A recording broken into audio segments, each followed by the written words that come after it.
Hello everyone. तो आज हम करेंगे एक इम्पोर्टेंट सा टॉपिक एम्पीयर सर्कुलर लॉ, जिसके ऊपर मैग्नेटिक फील्ड की वैल्यू निकालनी आती है भी एग्जाम के अंदर। और एक होता है बायोट सावर्ट लॉ, वो भी आज ही करेंगे। तो देखिए कैसे, पहले इनको समझो कि एक्चुअल में इलेक्ट्रिक फील्ड क्या होता है। देखो, जो चार्ज पार्टिकल होता है, इलेक्ट्रिक मीन्स जो इलेक्ट्रॉन की वजह से, जैसे कोई चार्ज पार्टिकल है, तो कोई चार्ज पार्टिकल है, जैसे पॉजिटिव ले लो या फिर नेगेटिव ले लो, तो उसके चारों तरफ फील्ड लाइंस बनती हैं। तो चार्ज पार्टिकल या इलेक्ट्रॉन की वजह से जो फील्ड लाइन बनी, इसीलिए इसका नाम पड़ा इलेक्ट्रिक फील्ड। ठीक है, इलेक्ट्रिक फील्ड। तो पॉजिटिव जो चार्ज पार्टिकल है, उससे इलेक्ट्रिक फील्ड लाइन बाहर निकलती है और नेगेटिव की तरफ आती है भी।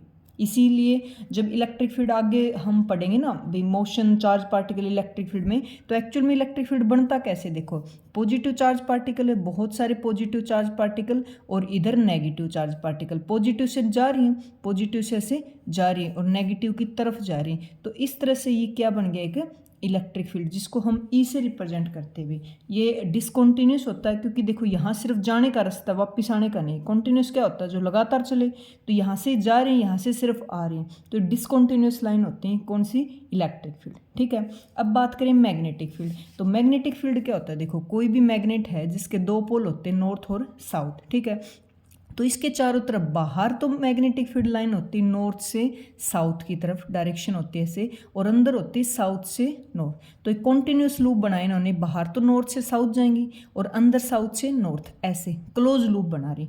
तो ये मैग्नेटिक फील्ड लाइन पढ़ ली थी कहाँ, 10th क्लास में। फिर चीज़ें वाइड हुई, चीज़ें और बढ़ाया, ओर्स्टेड नाम का एक्सपेरिमेंट किया साइंटिस्ट ने, कि जो एक करंट कैरिंग कंडक्टर होता है ना, क्या करंट कैरिंग कंडक्टर, उसके कारण भी क्या प्रोड्यूस होता है, प्रोड्यूस मैग्नेटिक फील्ड बी।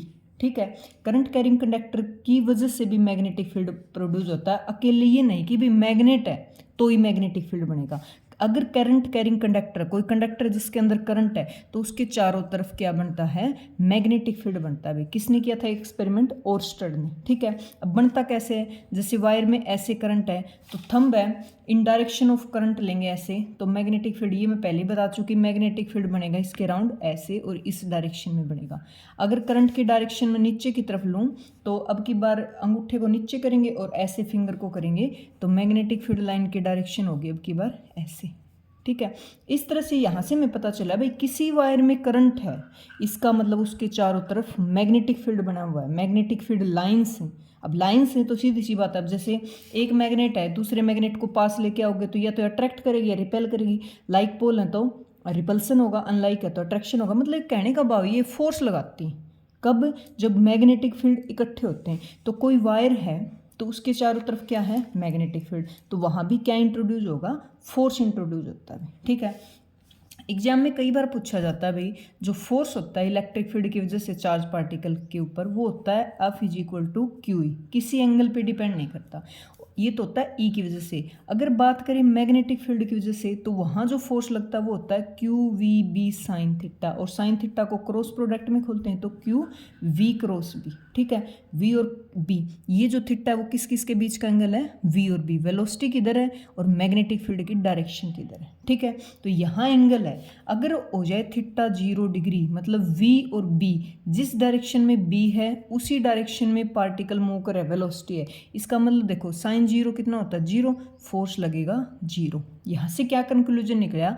जब कोई particle in direction of B, magnetic field की डायरेक्शन में मूव कर रहा है ना, एंगल से हमने प्रूव भी कर दिया, तो उसके ऊपर कोई फोर्स नहीं लगेगा, फोर्स 0, वो स्ट्रेट लाइन में मूव कर जाएगा। दूसरा, अगर थीटा हो 90 डिग्री, तो साइन 90 कितना होता है, 1, तो यहाँ पे फोर्स जो लगेगा वो मैक्सिमम लगेगा।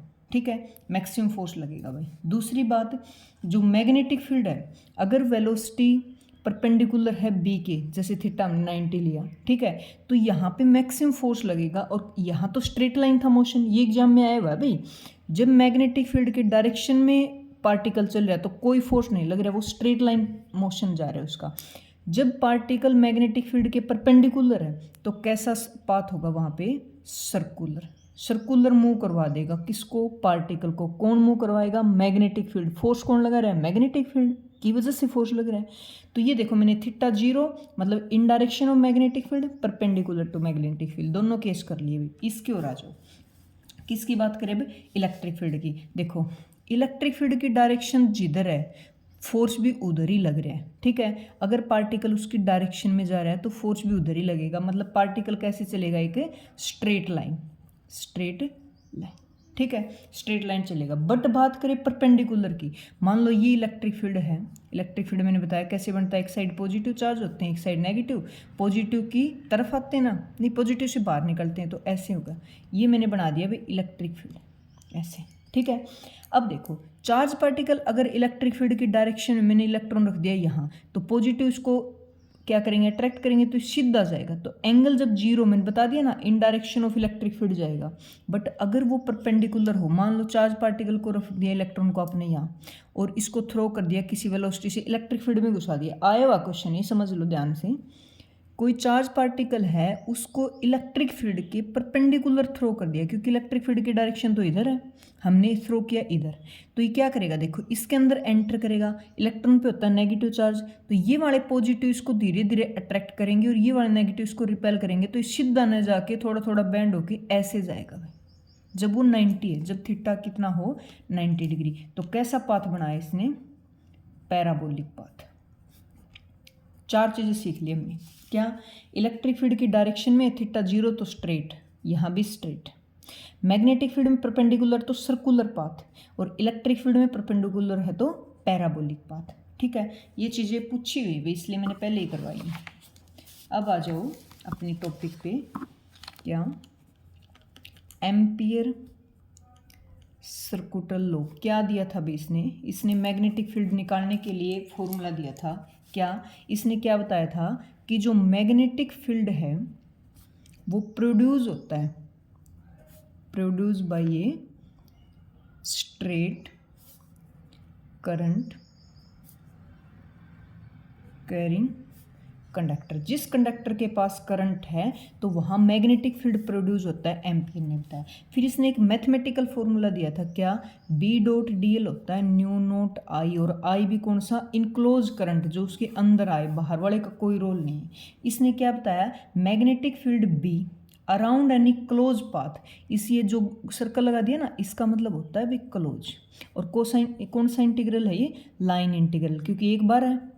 देखो ये वाला होता है लाइन इंटीग्रल, 2 बार आ जाए तो सरफेस इंटीग्रल, 3 बार आ जाए तो वॉल्यूम इंटीग्रल बोलते हैं। तो लाइन इंटीग्रल है बी का around close path is equal to mu naught times the I का न्यू नोट टाइम, ये फॉर्मूला बताया था इसने। और आई भी कौन सा, इनक्लोज, जो उसके अंदर आया है बस, ठीक है अपने। तो इसने कुछ फॉर्मूले दिए थे, वो लिख लो क्योंकि उसी पे न्यूमेरिकल आते हैं। फर्स्ट इसने दिया था किसके लिए, लॉन्ग स्ट्रेट वायर के लिए मैग्नेटिक फील्ड का फॉर्मूला क्या दिया था, सीधा सीधा B is equal to mu naught I by 2 pi r. Actual में फॉर्मूला टोटल था ना, बायोट सावर्ट-ला ने दिया था, मैं बता देती हूँ क्या था, mu naught I by 4 pi r sine of phi 1 plus में साइन ऑफ फाई 2। पर लॉन्ग स्ट्रेट वायर है, लॉन्ग का मतलब होता है बहुत लंबी इन्फिनिटी तक, किसी पॉइंट आर डिस्टेंस पे हम बी की वैल्यू निकाल लें, ठीक है। तो ये जो एंगल होते हैं ये लेते हैं, तो जब वायर बहुत लंबी है तो यहाँ 90 एंगल की तरह ट्रीट करते हैं। और साइन 90 कितना होता है, 1 + 1, ये हो जाएगा 2, 2 से इसको 4 को काटोगे 2, तो ये फॉर्मूला बना था भाई mu naught I by 2 pi r. Actual में फार्मूला ये होता है, एक वायर लें छोटी, बट बहुत लंबी वायर है, इन्फिनिटी साइज़ की, तो ये फॉर्मूला बन जाता है, बना इसी से है, मैंने बता दिया mu naught I by 2 pi r. Okay, ये तो हो गया वायर का, याद रखना है। नेक्स्ट है सोलेनोइड का। सोलेनोइड क्या होता है, देखो स्प्रिंग देखा है, स्प्रिंग जिसकी लेंथ बहुत बड़ी हो कंपेरिजन टू इट्स डायमीटर। तो इसके अंदर करंट है, देखो यहाँ से गया ऐसे ऐसे ऐसे करंट गया, अब वायर में करंट है तो क्या प्रोड्यूस होगा इसके चारों तरफ, मैग्नेटिक फील्ड। तो किसी भी सोलेनोइड के अंदर जो मैग्नेटिक फील्ड की वैल्यू होती है वो होती भी यूनिफॉर्म। ये भी क्वेश्चन डालते हैं क्योंकि वह लाइन्स ऐसे ऐसे जाएंगी तो अंदर हर जगह सेम है। यूनिफॉर्म का मतलब क्या होता है, लाइन हर जगह ऐसे सेम हो। अब लाइन देखो यहाँ ऐसे है, यहाँ दूर है, यहाँ दूर है, ये नॉन यूनिफॉर्म होता है, मतलब कम ज़्यादा। तो यूनिफॉर्म लाइन होती है तो यूनिफॉर्म मैग्नेटिक फील्ड होता है इनसाइड दी सोलेनोइड। इसके लिए बी की वैल्यू निकालने का फॉर्मूला दिया था भी इसने, mu naught n I. N क्या है, ये वाला number of turn per unit length, ये वाले number of turn per unit length, तो B is equal to mu naught I. अब सोलेनोइड था स्प्रिंग, इसके दोनों सिरों को पकड़ो और आपस में मिला दो, तो ये क्या बन जाएगा अब, टोरॉइड।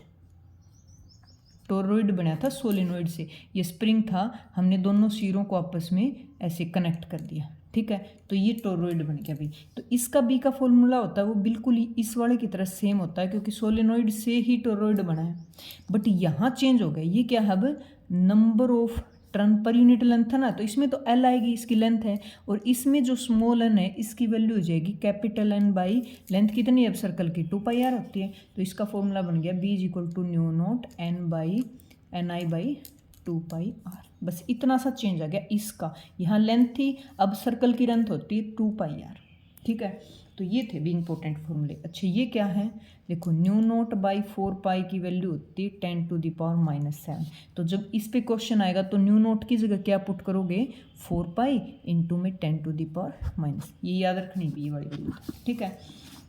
अच्छा फिर अगला आ गया बायोट सावर्ट ला, बायोट सावर्ट लो, इसने भी क्या बताया था, मैग्नेटिक फील्ड निकालना बताया था, किसके पर इसने क्या लिया, स्मॉल करंट लेके निकाला था भाई। ये कह रहे हैं अब पूरी वायर है, पूरी वायर में करंट मान लो आई है, तो ये कह रहे हैं मैं छोटा सा टुकड़ा लूंगा, पूरी वायर में करंट आई है तो छोटे से टुकड़े में डी आई पाएगा। अब पूरी वायर की वजह से मैग्नेटिक फील्ड बी है, तो डी आई की वजह से मैग्नेटिक फील्ड होगा डी बी, तो ये कह रहे हैं मैंने डी बी का, मैं तो भाई डी बी का फॉर्मूला दूंगा, इंटीग्रेशन कर देना। अब छोटे छोटे टुकड़ों को इंटीग्रेट करोगे, जोड़ोगे तो एक बड़ी सी वायर बन जाएगी, तो ये कह रहा है छोटे छोटे टुकड़े जोड़ के इंटीग्रेट कर दो, पूरे बी की वैल्यू आ जाएगी। तो इसने जो बी का फॉर्मूला दिया था वो था d B is equal to I dl sine theta by r square. Theta 0 है, कोई मैग्नेटिक फील्ड की वैल्यू नहीं है कभी, जब क्योंकि साइन 0 कितना होता है, 0 होता है, तो इसने डी बी, क्योंकि इसने स्मॉल करंट माना था, स्मॉल करंट है तो पूरा बी ना निकल के डी बी निकलेगा, फिर इसका इंटीग्रेशन कर दोगे तो डी बी का वैल्यू क्या मिलेगी हमें, बी मिलेगी, ठीक है। अब देखो पहले मैं बता चुकी, जो स्ट्रेट वायर के लिए जो फॉर्मूला था, बहुत दोबारा इसलिए लिख रही हूँ क्योंकि इस पे क्वेश्चन बहुत बार आया है, पहले भी आया है, फेवरेट क्वेश्चन है ये अपने एग्जाम जो बनाते हैं उनका। न्यू नॉट आई बाई 4π ए होता है डिस्टेंस जहाँ निकाल लो, और वायर से, ठीक है, यहाँ होता है साइन ऑफ φ1 और साइन ऑफ φ2, पक्का याद कर लेना भाई। जैसे एक वायर है जिसकी फाइनाइट लेंथ है, यहाँ निकाले तो ये वाली डिस्टेंस होती है, ठीक है, और यहाँ क्या निकाल लें, बी कहाँ से है, वायर में है करंट, और करंट क्या करता है, जिस वायर में करंट हो वो चारों तरफ क्या बनाता है, मैग्नेटिक फील्ड बनाता है, ओके। अब देखो एक बहुत इंपॉर्टेंट क्वेश्चन, ये दोनों इंपॉर्टेंट है भाई, ये भी मोस्ट इंपॉर्टेंट, ये भी मोस्ट इंपॉर्टेंट, और इंपॉर्टेंट तो मैं सारे ही करवा रही हूँ। अब पाथ है, कितनी बार आ लिया, पाथ कौन सा होता है, पैराबोलिक पाथ होगा, सर्कुलर होगा, ऐसे, ठीक है। तो मैग्नेटिक फील्ड निकालना किसके लिए, सर्कुलर कॉइल के लिए, नीट में भी आया हुआ था ये बड़ा क्वेश्चन, आता ही है, ठीक है। तो सर्कुलर कॉइल के लिए मान लो रेडियस आर है, तो बी की वैल्यू हो जाएगी भी new naught I by 2r, बस सीधा सा फॉर्मूला, उसमें 2 पाई था, इसमें पाई का रोल खत्म हो जाएगा, new naught I by 2r, okay. अब देखो एक और साथ में पूछते हैं इसी के, क्या, magnetic dipole moment, magnetic dipole moment, ये भी नीट वाले में साथ में इसी के साथ चिपका रखा था इस क्वेश्चन को भी, ठीक, क्योंकि इसी टॉपिक में आता है साथ में। तो एम का फॉर्मूला आता है current into area, magnetic dipole moment है, कितना करंट है कितने एरिया में से, तो इसका यूनिट हो जाएगा एम्पियर मीटर स्क्वायर, ठीक है। अब सोलिनोइड है, सोलिनोइड में करंट जा रहा है ऐसे, तो एक सिरा देखोगे करंट लग रहा है एंटी क्लॉकवाइज है, और दूसरे सिरों की तरफ मुंह करके देखोगे लगेगा करंट क्लॉकवाइज है, एक साइड एंटी क्लॉकवाइज दिखेगा, यहाँ मुंह करके देखोगे, इधर करके देखोगे क्लॉकवाइज दिखेगा। तो ये कह रहा है ये एक पोल की तरह ट्रीट करते हैं भी, कैसे, अगर तुम्हें दिख रहा है भी करंट क्लॉकवाइज तो साउथ पोल की तरह ट्रीट करेगा, अगर दिख रहा है एक साइड से करंट एंटी क्लॉकवाइज तो नॉर्थ पोल की तरह ट्रीट करता है, ठीक है। एक लोरेंज फोर्स का बहुत पूछा जाता है भाई, हमने फोर्स पढ़े इलेक्ट्रिक फील्ड में कितना होता है क्यू, और मैग्नेटिक फील्ड के लिए फोर्स कितना होता है q v B sine theta, ठीक है। तो लोरेंज फोर्स का फॉर्मूला होता है दोनों का सम, दोनों को जोड़ दो, क्यू कॉमन ले लो तो ई प्लस में वी क्रॉस बी, ये वाला, इसको बोलते हैं क्या, लोरेंज फोर्स, ठीक है। ये मोस्ट इंपॉर्टेंट फॉर्मूले थे, किसका बताया मैंने, सर्कुलर कॉइल के लिए। बायोट सावर्ट लॉ ने मेन फॉर्मूला क्या दिया था, टोरॉइड का, सोलेनॉइड का लॉन्ग स्ट्रेट वायर है, मेन फॉर्मूला है। और एम्पियर ने क्या दिया और कैसे पाथ होंगी। हाँ, एक पाथ का और भी रह गया वैसे तो, पता है क्या, हमने इलेक्ट्रिक फील्ड का पाथ अलग देखा, पार्टिकल के लिए बी का अलग देखा।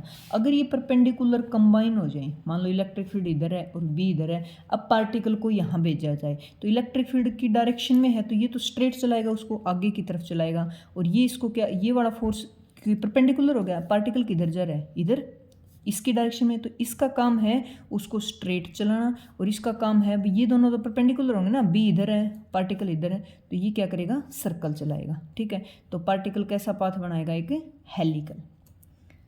हेलिकल पाथ, हेलिक्स की तरह बनाएगा। ठीक है, अब मैं कुछ इंपॉर्टेंट क्वेश्चन बता देती हूँ भाई, जो अक्सर एग्जाम में पूछे जाते हैं। देखो, मैच ऑफ द फॉलोइंग डालते हैं आजकल ट्रेंडिंग में ये वाले।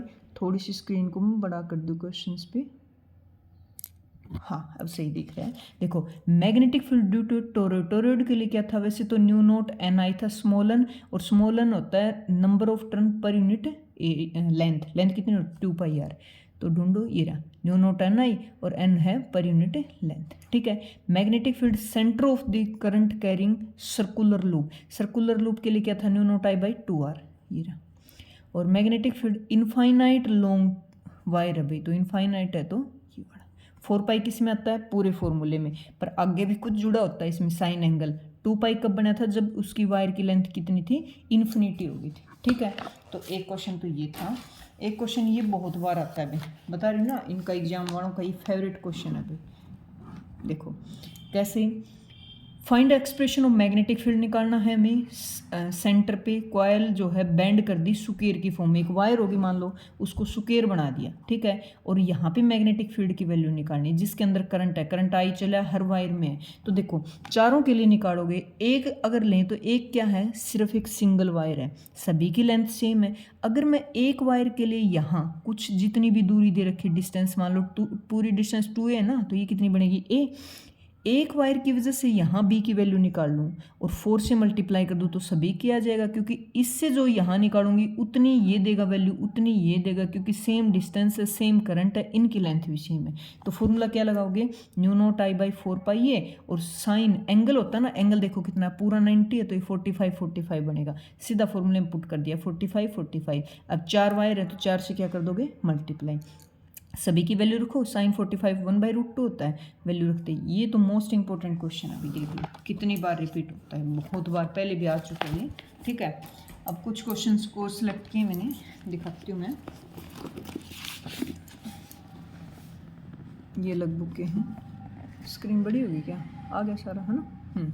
देखो, प्लेन सर्कुलर कॉइल का जिक्र है, हॉरिजॉन्टल है, हॉरिजॉन्टल का मतलब ऐसे रख रखी, खड़ी होती वर्टिकल और नीचे हॉरिजॉन्टल, उसके अंदर 10 टर्न्स हैं, ऐसे सर्कुलर की टर्न होते हैं, जैसे सोलेनोइड का केस लिया, रेडियस दे रखी है, करंट दे रखा है, करंट अपीयर फ्लो डायरेक्शन दे रखी क्लॉकवाइज करंट ऐसे, तो मैग्नेटिक फील्ड की डायरेक्शन कैसे होगी, देखो करंट है क्लॉकवाइज, क्लॉकवाइज का मतलब ऐसे ऐसे, तो मैग्नेटिक फील्ड की डायरेक्शन डाउनवर्ड होगी ना। हाँ, find the magnitude and direction, दोनों निकालनी, बी की वैल्यू भी निकालनी, डायरेक्शन भी निकालनी। डायरेक्शन तो हमने निकाली थी राइट हैंड थंब रूल से, ठीक है, जो मैंने अभी करवाया भी था पेज पे। तो देखो, सर्कुलर कॉइल के लिए फॉर्मूला होता है new naught I by 2r, क्योंकि एक सर्कल ना हो कि बहुत सारी टर्न है, तो n से करेंगे मल्टीप्लाई, भी एक सर्कल के जितना सेंटर पे मैग्नेटिक फील्ड है सभी के लिए उतना है, तो n से कर दो मल्टीप्लाई। टर्न्स कितनी दे रखी, 10 रख दिया, i की वैल्यू कितनी दे रखी 2, न्यू नोट की वैल्यू 4π10⁻⁷ होता है, 2 इंटू में r की, r कितना दे रखा है देखो, ये रहा, सेंटीमीटर में मीटर में चेंज कर लो,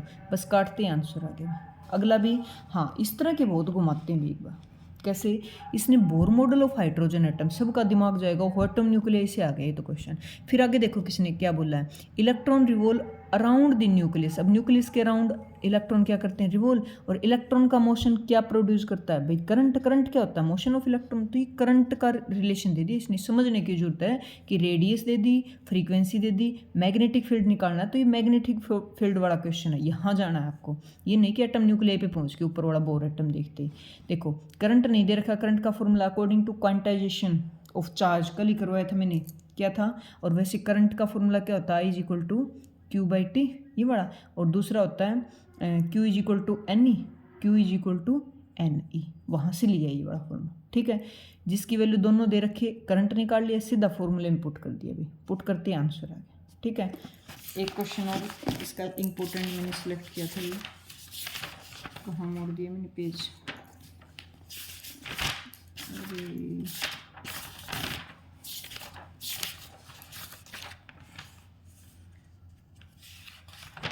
एक तो ये सर्कुलर वाला ही दे, उसका स्क्वायर वाला ही दे रखा है अभी, एक तो क्योंकि इम्पोर्टेंट है ना काफ़ी। ये भी दो क्वेश्चन और थे भाई, पेज मोड़ा था, हाँ ये रखे, मिल गए। देखो सोलेनोइड का केस है, 300 टर्न्स है, तो ये वैल्यू मिल गई ना अपने को।